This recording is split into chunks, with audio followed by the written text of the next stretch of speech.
اللہ تعالیٰ علیہ وسلم کو معاذ اللہ غلط باتیں آپ کی طرف غلط جملے استعمال کی تھے، جیسے مجنون، اس طرح کے الفاظ.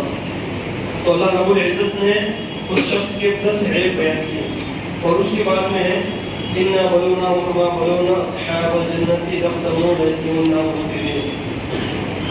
بے شک ہم نے انہیں جانچا جیسا اس باغ والوں کو جانچا تھا جب انہوں نے قسم کھائی کہ ضرور صبح ہوتے اس کے کھیت کاٹ لیں گے. اس آیت کا معنی ہے کہ کفار مکہ کو مال اور دولت شکر ادا کرنے کے لیے دی تھی، نہ کہ تکبر اور سرکشی کرنے کے لیے. تو جب انہوں نے تکبر کیا اور پیارے آقا صلی اللہ علیہ وسلم سے دشمنی مول لی، تو ہم نے اپنے حبیب صلی اللہ علیہ وسلم کی اس دعا سے کہ یا رب انہیں ایسی قحط سالی میں مبتلا کر جیسے حضرت یوسف علیہ السلام کے زمانے میں ہوئی تھی. اس کفار مکہ کو بھوک اور قحط کے ذریعے آزمائش میں مبتلا کر دیا گیا، جیسا کہ باغ والوں کو کیا تھا. اب باغ والوں کا واقعہ کیا ہے؟ اس آیت میں جس باغ کی مثال دے کر اس کا واقعہ بیان کیا گیا ہے اس کا نام زردان تھا. یہ باغ یمن کے شہر صنعاء سے 2 فرسخ یعنی 6 میل کے فاصلے پر واقع تھا.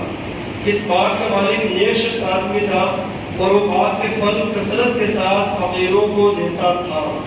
اس کی عادت تھی کہ جب باغ میں جاتا تو فقراء کو بلا لیتا اور تمام گرے پڑے پھل فقراء لے لیتے، ان کو اجازت دے دیتے اس بات کی. پھر باغ میں بستر بچھا دیے جاتے اور جب پھل توڑے جاتے تو جتنے پھل بستروں پر گرتے وہ بھی فقراء کو دے دیے جاتے، اور جو خالص اپنا حصہ ہوتا اس سے بھی وہ 10واں حصہ فقیروں کو دے دیتا. اس طرح کھیتی کاٹتے وقت بھی اس نے فقیروں کے حقوق بہت زیادہ مقرر کیے ہوئے تھے. یعنی اس کی یہ عادت تھی کہ جیسے نئی فصل آگے تو اس میں ذکر میں فقیروں کو دوں گا، جو نیچے پڑے رہیں گے یہ فقیروں کو دوں گا، اس طرح وغیرہ وغیرہ. تو اس کے انتقال کے بعد میں اس کے 3 بیٹے وارث ہوئے. انہوں نے بہت مشورہ کیا کہ مال قلیل ہے اور کنبہ بہت زیادہ ہے، یعنی ہم 3 آدمی ہیں اور مال تو بہت ہی کم ہوا ہے. تو اب چونکہ ان کی نیت ہے کہ خراب ہو گئی، تو کہا نا مال بہت قلیل ہے اور کنبہ بہت زیادہ ہے، تو اب جیسے نیت ہوتی ہے ویسے برکت بھی ہوتی ہے. اس لیے علماء کرام کہتے ہیں کہ ہم جب اپنا کاروبار کرتے ہیں تو عموماً جیسے اللہ کا شکر ہے ہر ایک کا کاروبار اچھا ہی چلتا ہے، یعنی 10% ایسا ہوتا ہے کہ کاروبار تھوڑا سا ڈاؤن ہوتا ہے. 5% 100 آدمیوں میں سے 5 آدمی ایسے ملیں گے جن کا کاروبار تھوڑا سا ڈاؤن جائے گا اور گھاٹے میں جائے گا، باقی 90% ایسے ملیں گے جن کا کاروبار ہمیشہ اوپر جائے گا. یہ بالکل فیکٹ ہے، آپ اپنے علاقے میں دیکھ لیں چاہے کہیں بھی دیکھ لیں، یہ کوئی جھوٹ نہیں اس کے اندر. پھر بھی لوگ اپنے جاتے نہیں کر یہ صاحب کیا حال چال ہے، تو کہتے ہیں بس بڑھیا یار کاروبار بڑا ٹھپ چل رہا ہے. کمال کی بات ہے یار، جب یہ کاروبار اچھا چل رہا ہے تو پھر آپ کی جیسی نیت ہوتی ہے نا ویسی برکت پھر واقعی میں وہ ٹھپ ہونے لگتا ہے. وہ کئی بار آپ کو ایسا لگتا ہے کہ یار یہ ادھار نہ مانگ لے، اس لیے وہ جھوٹ بول دیتا ہے کہ نہیں بڑے حالات خراب ہیں.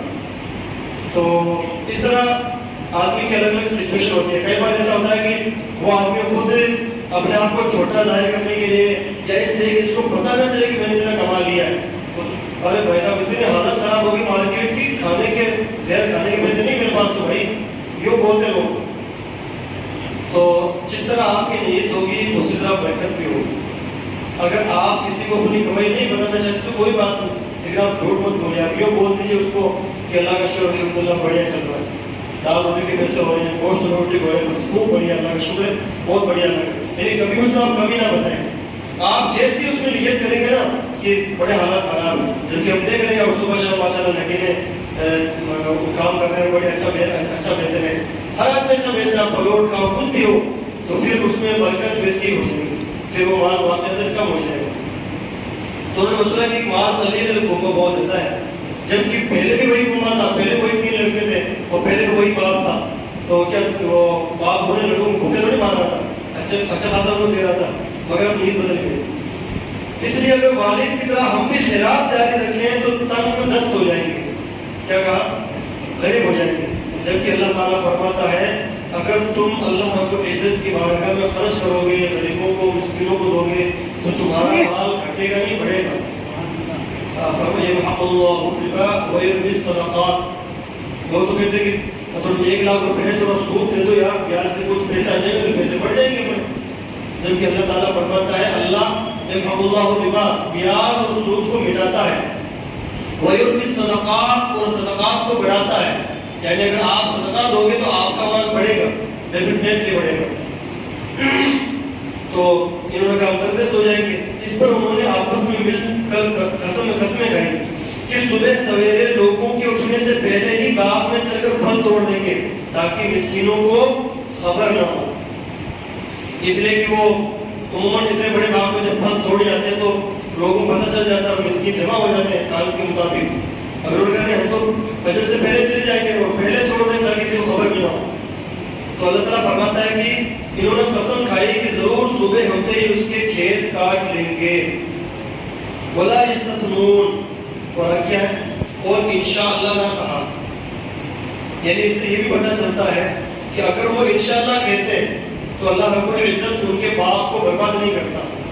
اور اس لیے ہمیں بھی چاہیے کہ ہم جب بھی کوئی کام کریں، بڑا کام کریں، ہم جیسے مکان یا گاڑی وغیرہ یا اور بھی کوئی کام کریں تو ہم اس میں انشاءاللہ لگائیں گے، اگر اللہ چاہے تو۔ انشاءاللہ کرنے کیا ہوتا ہے؟ اگر اللہ نے چاہا، جیسے کہ ٹھیک ہے میں انشاءاللہ آپ کے پاس آؤں گا انشاءاللہ بولتے ہیں۔ اپنے یہاں ایک بات اور غلط ہے بہت زیادہ، اور جیسے مان لیجیے کسی کی لوگ دعوت دیتے ہیں کہ آپ کو ہماری شادی مانگی، تو لوگ کیا بولتے ہیں؟ ہاں بالکل آئیں گے پکا۔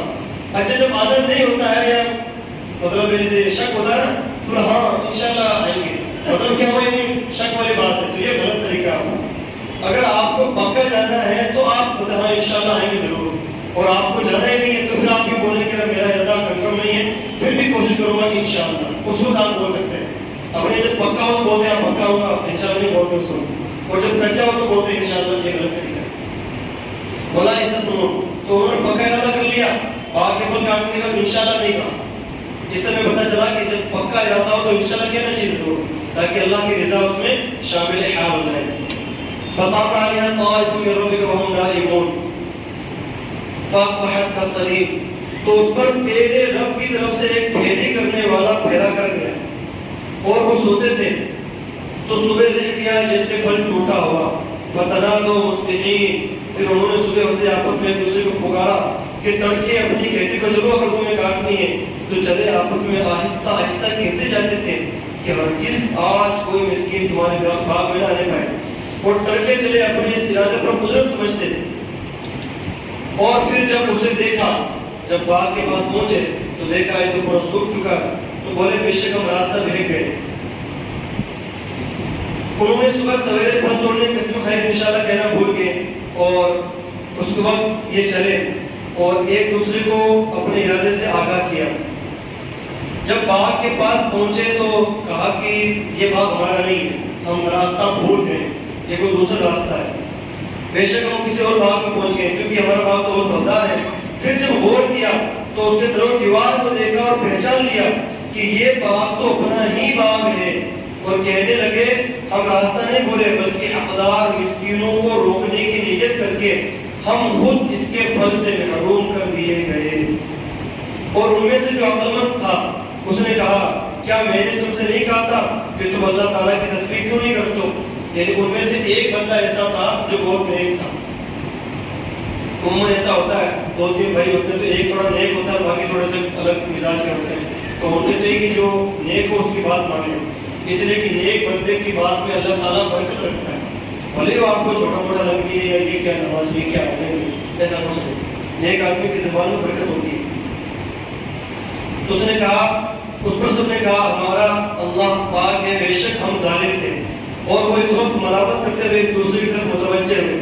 آخرکار ان سب نے اعتراف کیا کہ ہم سے غلطی ہوئی اور ہم حد سے بڑھ گئے۔ وہ کہنے لگے ہائے ہماری خرابی، بے شک ہم سرکش تھے، ہم نے اللہ تعالیٰ کی نعمت کا شکر ادا نہیں کیا اور اپنے باپ دادا کے نیک طریقے کو چھوڑ دیا۔ امید ہے کہ ہمارا رب ہمیں اس سے بہتر بدل دے۔ ہم اپنے رب کی طرف رغبت کرنے والے ہیں اور اس کے عفو و کرم کی امید رکھتے ہیں۔ ان لوگوں نے سچے دل سے اور اخلاص کے ساتھ توبہ کی تو اللہ تعالیٰ نے انہیں اس کے بدلے اس سے بہتر باغ عطا فرمایا جس کا نام باغ حیوان تھا اور اس میں کثیر پیداوار ہوئی۔ تو محترم دوستو، اس سے ہمیں پتہ چلا کہ ہمیں اللہ رب العزت کی بارگاہ میں خرچ کرنا چاہیے، اور کبھی ہم سے غلطی ہو جائے اور اللہ رب العزت کی عذاب کے حقدار ہو جائے، عذاب نازل ہو جائے تو پھر آدمی کو سرکش نہیں بننا چاہیے، بلکہ پھر بھی اللہ رب العزت کی بارگاہ میں توبہ اور استغفار کرنی چاہیے کہ ہم سے کیا خطا ہوئی کہ ہم، اور اگر بندہ سچے دل سے واپس توبہ کرتا ہے تو اللہ تعالیٰ پھر اس کی توبہ قبول بھی فرماتا ہے۔ اللہ رب العزت سے دعا ہے کہ اللہ تعالیٰ ہم سب کو ان تمام باتوں پر عمل کرنے کی توفیق عطا فرمائے اور کلام پاک سے عبرت حاصل کرنے کی توفیق عطا فرمائے۔ السلام علیکم۔